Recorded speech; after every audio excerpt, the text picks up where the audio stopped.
Hey, we're live. Let me get everything set up. Do the usual. Um,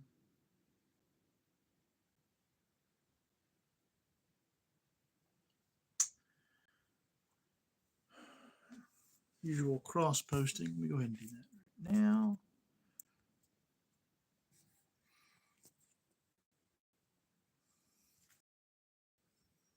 Very good. Reconnecting. Very good. Reconnecting. I'm live. Yay! All right. I do have to get ready for this live because it has been a minute. It has been 2 weeks. I apologize. Truly do. There have been so many things going on. I almost have my new student orientation booklet and packet ready for the new season. Woodland Warrior workout and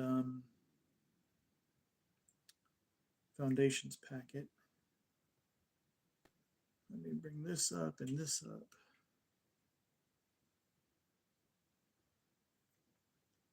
All right, so I don't know if you caught it last time, but this time the skills, the last one was skills S. We're on S.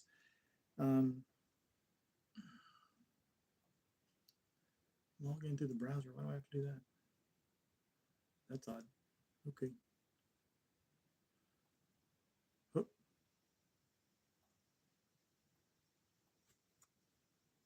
Come on, let me say it. Hello, everyone. Did I do it? It did. Okay.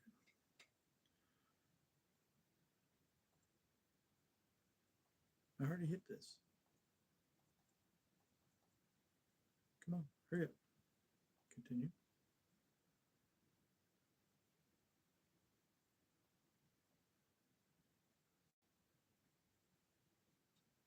I don't know what's going on.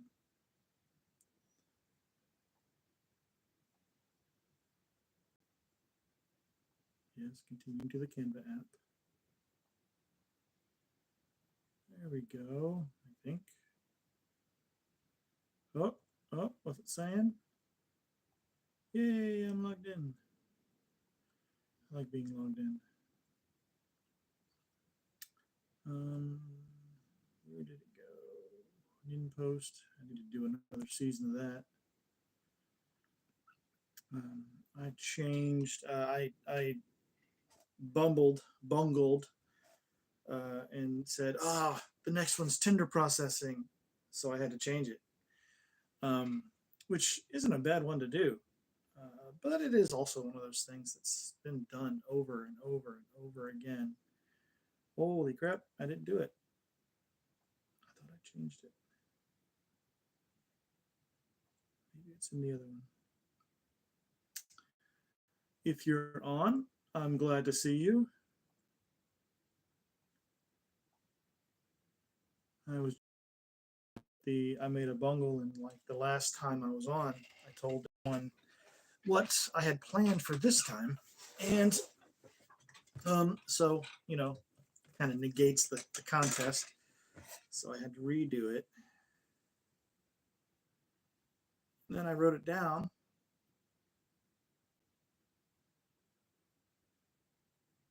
And it doesn't look like it tapped. Under favorites, nope. Curriculum map, proficiency scale. Does not look like it. I have no idea what I was going to do. That's crazy. That's what I was going to do. Nope, I remember it now. So we're going to go back in time and revisit edible wild plants, specifically 3 of them. The 3 involved are going to be pine trees. The yucca plant, not the yucca plant. Goldenrod plant, which is a close cousin to the hay fever, the plant that gives hay fever, which is actually odd that it actually helps you. And then the other one is, we'll say sassafras. So if you get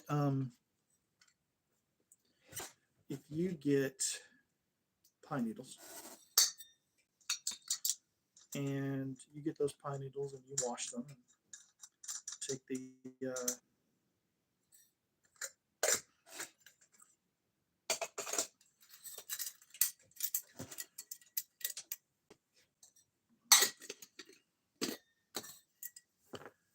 take the needles to cut off the little sheath that keeps the 3 or 5 needles together. Cut that off, and then finally chop them. You put them in your boiling water and make a tea. So literally the word is tea. Not very creative. I'm sorry. So tea is really, really, really, really cool in lots of different ways. You get nutrients. Pine needle tea specifically has more vitamin C than orange juice per volume. So it used to be way back in the days when we had sailing ships and it took months to get from one side of the ocean to the other. Scurvy was a real threat to people. Scurvy is literally the body that doesn't have all the nutrients it needs, specifically vitamin C. And they did all kinds of things. They would shipgoers would include barrels of oranges that would go bad about halfway on the trip. But what they would often do was that fix that was they would bring needles, pine needles, and make teas out of it. Just keep the tea, and that would stave off the scurvy, just because of how much vitamin C it had. And you literally, that's exactly what you do. You get the pine needles, chop them finely. You can get some sackcloth or maybe some cheesecloth and put them in there. Make a little sachet of it, little bag, tie it off, and then just put it in the hot water and let it steep for the required 6 minutes. And sweeten to taste. I usually add honey because I really love natural sweeteners. But that is literally it. Now, if you make it too strong, which is a real possibility, if you make the tea too strong, it will taste like pine sol, like the tannins in it, not tannins, tannins. There's a chemical in it that actually helps with cleaning. If you make it too strong, you can clean with it. But it makes it taste more pine sol than it does a tea. But if you lightly do it, it makes it really, really a good tea. Refreshing, like really refreshing. Very good spring and summer tea. Our next one will be, what was that? What did I say? Sassafras. But before sassafras was not yucca. Sweet goldenrod. Now, sweet goldenrod. If you search for goldenrod or sweet goldenrod online, you'll find the examples that you need to find in this over.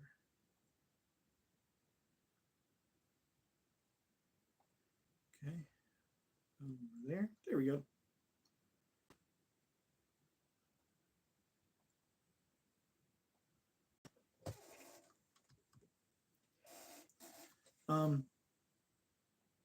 You'll find the plant, and it looks a lot like I think it's called dogbane.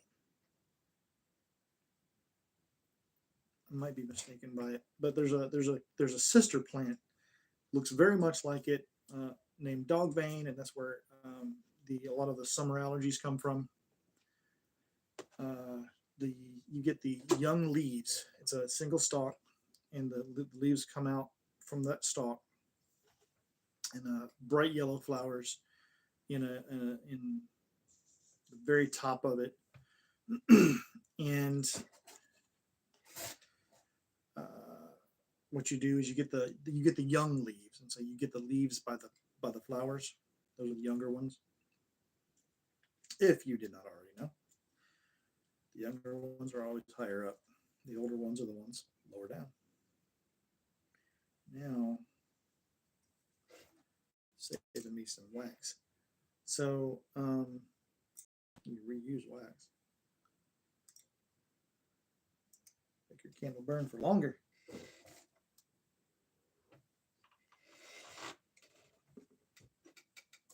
All right.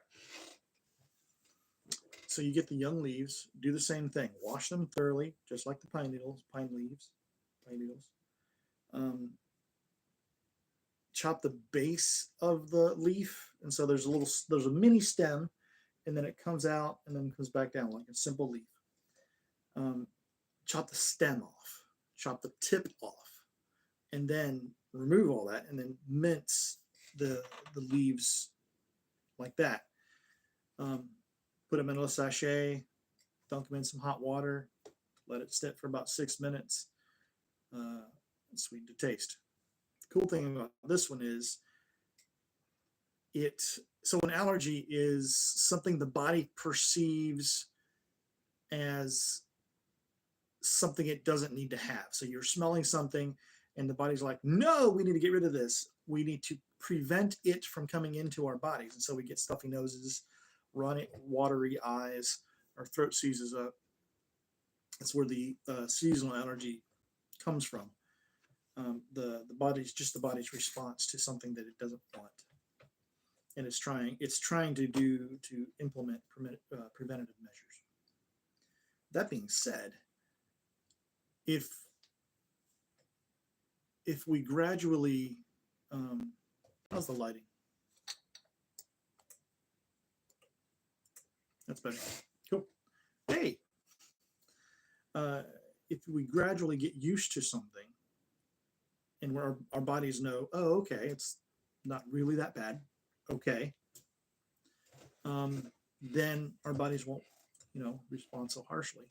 So what you do is you get sweet goldenrod, which is a very strong, close cousin to the dogbane, hay fever, not dogbane. Let me correct myself. It's not dogbane. It's another one that has a very similar stalk type thing. Dogbane's really good for hand drill fires. I forget the name of it. They're very similar. You can actually use either one in the tea because they both will make a tea. The goldenrod is a better tea, better tasting tea in my opinion. So that's important. So you get the goldenrod, chop it up, put it in the sachet, let it steep for 6 minutes, and sweeten to taste. And the body gets used to that. Like it's introduced to the tea, which is a pleasant thing. And then when the season comes around, the body's like, I got this. This is good. This is not so bad. So that's as far as my understanding of it. Completely, it's a scientific term. Yes, absolutely. Yeah, believe it. Yeah. I'm no doctor. So this is my experiences. I hope this helps you with your experiences. So yep, not tender processing, but TEA. Check. Yay. I won't talk about the next one. That one's interesting.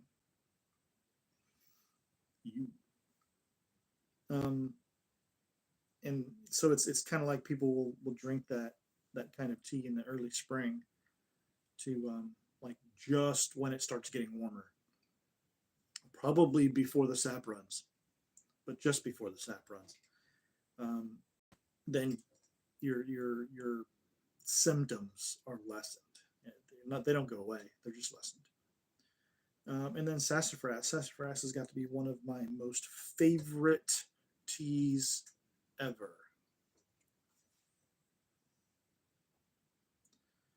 see if this works. I'm going to put this over here.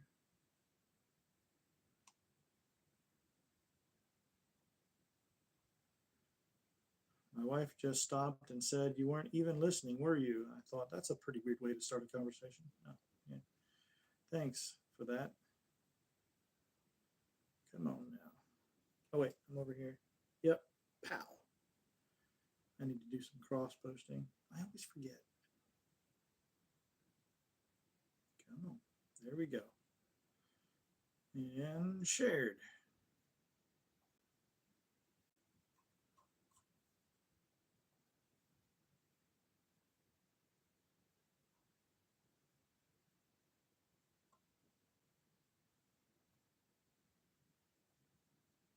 All right, guys. Sorry. Right. Now, what we'll do with this one is after we start talking weird, it'll be all right. It'll be all right.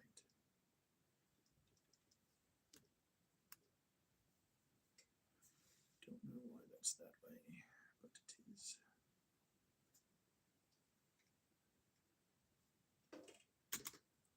Odd. All right.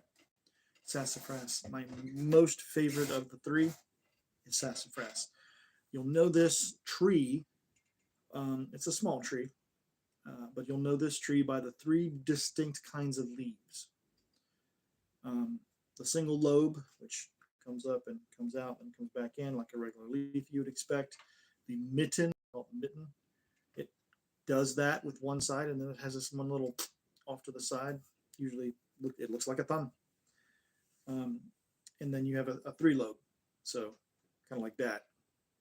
1, 2, 3, on the same tree. So that's an interesting thing.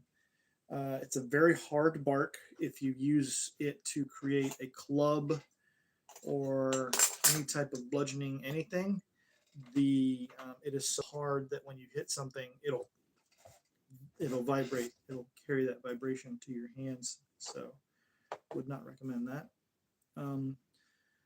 But I used to make canes with them, like walking canes, not walking poles or staves, walking canes, because about 6 inches below the soil where the root is, it has a taproot, and then the taproot turns at a 90-degree angle every single time. So what I'll do is I'll dig down, I find a sassafras tree I like, dig down, find the taproot where it goes off to the side, go out a little bit, chop that off, chop it off at 3 feet, 6 or 4, 3.5 feet, turn it upside down, take the bark off, save the bark later, debark the rest of it, then cut it to size. Then you got a handle basically.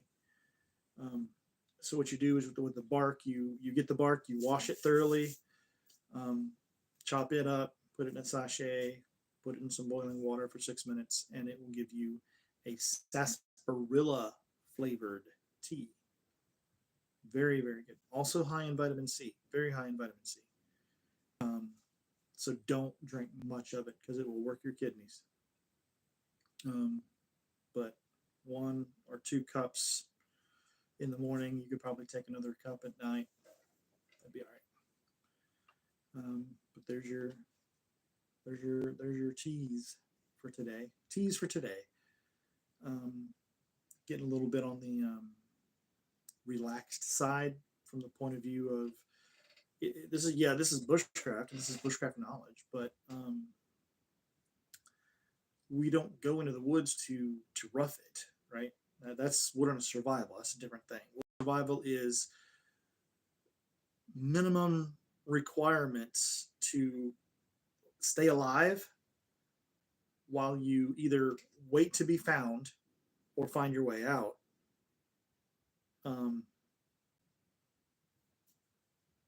The goal is to get back into society. The goal in bushcraft is to remove yourself from society, go out into the woods, and remember why we need it. Remember Remember why we call it the concrete jungle and not a natural one. Um, remember why the nature is a place to go to for refuge. We have a hard week or even just a hard day. Oftentimes, us bushcrafters will go into the backyard and just sit in the life that is nature and just soak that up. And if we do that, that's our self. That's our I want to say self-soothing, but not self-soothing. Um, it's our healing exercises. It's our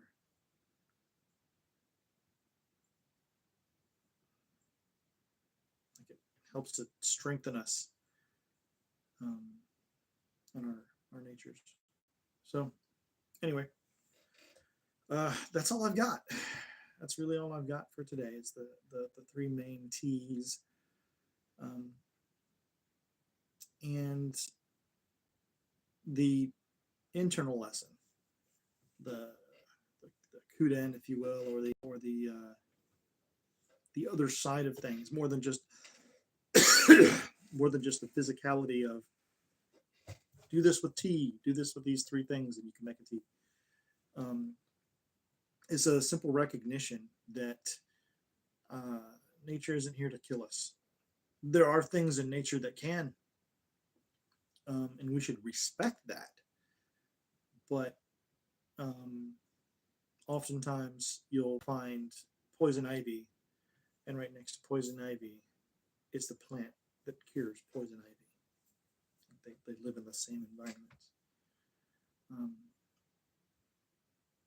Because as much as it tries to kill us, if that was its only goal, it wouldn't be alive anymore. No, life is meant to be lived. Life, nature's life, thrives. Doesn't just survive. So I'll leave you with that one. So the thing to worry, the thing to think about, the recognition is to go. Nature's not like we should be aware of nature and the dangers of some of the things in nature, and we can survive being exposed to nature. But if we come out, just like anything else, if we come at nature as if it is our enemy, it will be. But if we enter nature as if this is an old time friend that we haven't seen in quite some time and we have missed them, nature will respond in just the same way. It can be our enemy or not, and really that's up to us because we're the humans. All right, guys. Always make sure you spend some time in the woods. Remember that you should get lost, or I should do this on a regular basis. I should do this to start out. Come on, there's it. I guess I do that. Yep, there we go. Guys, I hope you're doing well. Today's thing was not on tinder processing, it was on tea. So I gave you 3 different kinds of ways to make tea: pine needle tea, sassafras tea, and sweet goldenrod tea, which all 3 of them are really good. I used to mix them. I used to make all 3 individual teas, and then I would mix them together. But that was just me trying to be funny when I was younger. And again, my favorite is sassafras tea. It tastes like root beer. It tastes like sarsaparilla. Sassafras tea. Really good tea. Anyway, guys, hope you're doing all right. Get lost, but never lose your way.